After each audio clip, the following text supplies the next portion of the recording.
Hello, Misbehave! Hello. How's it going? It's going fantastic. You did the Fringe! I did the Fringe. I didn't die, I didn't break anything, and I had a ball. I had an absolute ball this year. 2011, Misbehave contracted viral meningitis. 2013, Misbehave broke her ankle and therefore missed 2 Fringes. This is the first Fringe she's managed to successfully complete since 2010. Indeed. An accolade, I'm sure you'll agree. You. Yeah, the awards in the post. And so you've been in Edinburgh with your fabulous game show. I have, and it's been so much fun. I will never take up a finished product to the Edinburgh Fringe again. The best thing to do is come up here with a good idea, does have to be a good one, and then play with the form. Yeah. Yeah, I mean, like the public have to be satisfied, so you're not going to bring something crap, but it doesn't have to be finished. Yeah. And it's been a joy. I've had a wonderful, glamorous assistant. Oh really? Who's that? Well, she's near here. She's actually got quite a similar name to you. Really? Harriet. Harriet? Yes, Harriet has been my absolute divine darling. I mean, it's been actually, on a genuine note, not that this all hasn't been genuine, of course, it's all completely genuine, but it's a faux show, like lose that glamour. I've got a double act partner who I am just having so much fun with. I never knew I was going to come up and get myself a double act partner, and we're working very well together. And here we are. And we are going to be doing shows at the London Wonderground. Yes, we are. Insert product placement. Right here. Which we're very excited about, actually. Yeah. 4 consecutive Saturdays. Yes, and I mean, kind of we've been building towards them over Edinburgh, haven't we, really? Yeah. There's nothing like getting 2 large mobs, 600 people, to sort of really vie against each other. It gets quite fun. We had so much fun last year. Oh my god. And I just feel like now, it's just going to go off. I didn't even know it could go off more. I will say, we have got quite a few things in store. Can I give them a one word? Yeah. Okay, I'm just going to say chandelier, and that's all I'm going to say. Now, you are quite well known for a certain skill, and that skill is? Blowjobs! And not just that, but another skill. Sword swallowing! Sword swallowing. Ding ding. Misbehave is going to teach me how to sword swallow using this.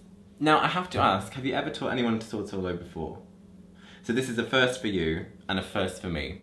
Well, I'm quite skilled with the D, but I've never, you know, swallowed a sword. It's a banana, but we're going to learn the basics of sword swallowing in 3 easy steps. So do follow at home. If you've got a banana, just pick it up and play along.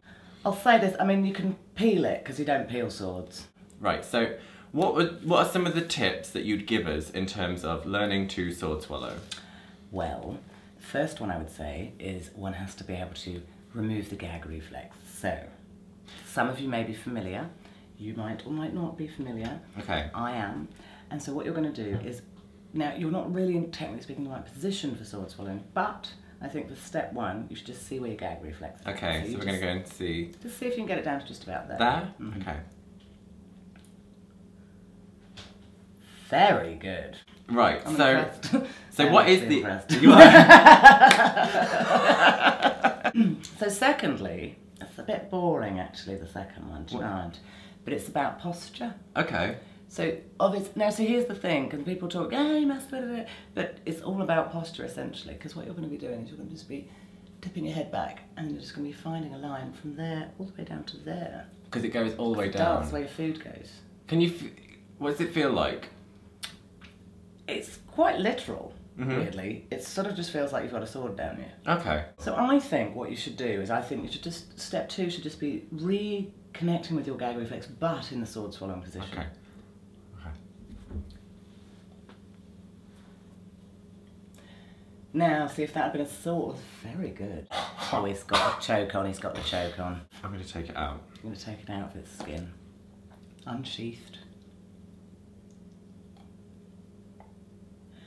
Beautiful. Now what you need to do What? is you just need to open your throat now. And just shove the rest down there. Oh. Ooh. Oh. Teary eye there. Little dash of teary eyes. Mm. It's tricky, isn't it? It is tricky. Because it's kind of a little, what I've done is I've led us all down a little garden path, because the problem is the sword swallowy bit, be it banana, sword, long thing, I mean, cucumber, anything you want, is that the body just doesn't let you until it does let you. And that can take, depending on a person, it can take, I think, between 6 months to 3 years. Newsflash, every sword swallower who says longer is lying. I think those that have a natural propensity towards no gag reflex have it's easy, you just have to have commitment and a sort of element of a death wish. Should I then basically resume this position for about 6 months to 3 years? Essentially. Okay. If you've got your banana at home, what I want you to do is assume the position like we've just been taught, get your banana and really fillet it hard, okay? And keep it there, train your gag reflex, and before no time, swords, large D, will be no problem. I should say with the large D thing though, I have got a few tips with that. I don't think any of the listenership here will need these tips, but I find firstly, swords, passing a blade very carefully down your throat in a certain position is a lot easier than a good blowjob. And I think that firstly, deal with the tip a lot more than people think, because deep throat is merely a beat. And I find that once you've gotten over that first noise, yeah, you can push past that. There we go. Some handy tips for everybody involved. Of also how to sword swallow and how to give the best head. So, without further ado, I am going to practice and we'll see you at the London Wonderground for Saturdays. And yeah, so... You got an extra inch?